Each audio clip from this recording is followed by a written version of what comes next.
নমস্কার বন্ধুরা, শ্রীয়ের রান্নাঘরে সকলকে অনেক অনেক স্বাগত জানিয়ে আজকে ভিডিওটি শুরু করছি। প্রথমেই মাছগুলো ধুয়ে পরিষ্কার করে নেওয়ার পর এখানে আমি 5 পিস মতো ইলিশ মাছ নিয়েছি। মাছগুলির মধ্যে নুন আর হলুদের গুঁড়ো দিয়ে দেব। আর এই মাছগুলি দিয়ে আজকে বানাবো পাতলা করে ঝোল ইলিশ মাছের। আর মাথাগুলি দিয়ে বানাবো চচ্চড়ি। এখানে আমি চচ্চড়ি বানানোর জন্য কুদলি বা কুজলি নিয়েছি। মাছের মাথাগুলির মধ্যেও নুন আর হলুদের গুঁড়ো ভালো করে মিশিয়ে নেব। আর এই কজলি দিয়ে মাছের মাথার চচ্চড়ি কিন্তু খেতে ভীষণ ভালো হয়। মাছের মাথাগুলির মধ্যে নুন হলুদ মাখানো হয়ে গেলে মাছের পিসগুলির মধ্যেও নুন আর হলুদের গুঁড়ো খুব ভালো করে মিশিয়ে নিতে হবে। আমি আজকে কুমড়ো বেগুন দিয়ে বানাবো ইলিশ মাছের ঝোল, যেটা কিনা খেতে ভীষণ ভীষণ সুন্দর হয়। আর এই দেখুন কজলি, এগুলি একদম সরু সরু করে কেটে তারপর বানাবো চচ্চড়ি মাছের মাথা দিয়ে। প্রথমে কুমড়োগুলো কেটে নিচ্ছি, একদম দেখুন পাতলা পাতলা, আর একটু লম্বা রেখে কাটতে হবে। পাতলা পাতলা কাটছি যাতে তাড়াতাড়ি সিদ্ধ হয়ে যায়, আর লম্বা করে কাটলে দেখতে ভালো লাগে। তারপর বেগুনগুলিও একটু বড় করে পিস করে কেটে নিচ্ছি, এরকম বড় করে পিস করেছি। তারপর কুচলিগুলো একদম পাতলা পাতলা করে কেটে নেব, কারণ পাতলা হলে তাড়াতাড়ি সিদ্ধ হয়ে যায়, তাই পাতলা পাতলা করে কাটছি। আর সবগুলি দেখুন এইরকম পাতলা করে কেটে নেওয়ার পর সব সবজিগুলি খুব ভালো করে ধুয়ে নেব। তারপর উনুন ধরিয়ে একটি কড়াই বসিয়েছিলাম, সেটি ভালো করে গরম হয়ে গেলে তাতে বেশ কিছুটা সর্ষের তেল দিয়ে তেলটি গরম হয়ে গেলে একে একে নুন হলুদ মিশিয়ে রাখা মাছগুলি তেলের মধ্যে দিয়ে দেবো। ইলিশ মাছের এই পাতলা ঝোলটি বানানোর জন্য তেলের পরিমাণটিও একটু বেশি দিয়েছিলাম।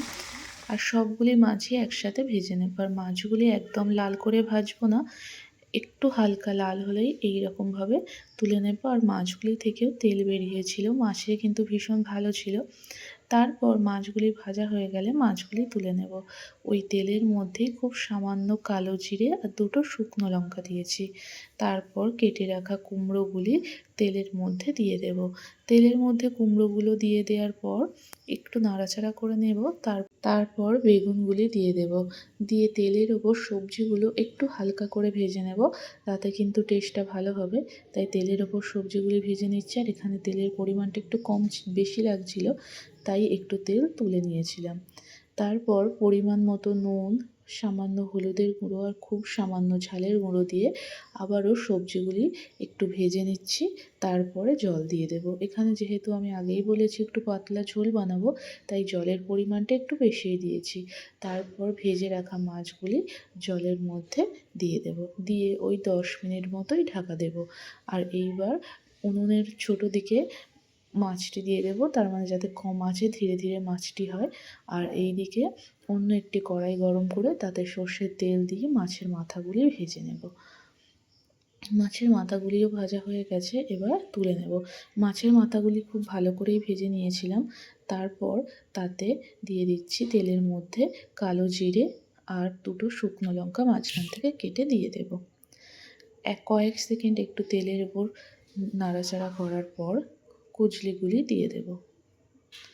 কুচলিগুলি দিয়ে একটু সময় ধরে একদম লাল করে একটু ভাজতে হবে, খুব লাল না, হালকা যখন লালচে কালার আসবে ততক্ষণ পর্যন্ত কিন্তু কুচলিটা তেলের মধ্যে খুব ভালো করে ভাজতে হবে।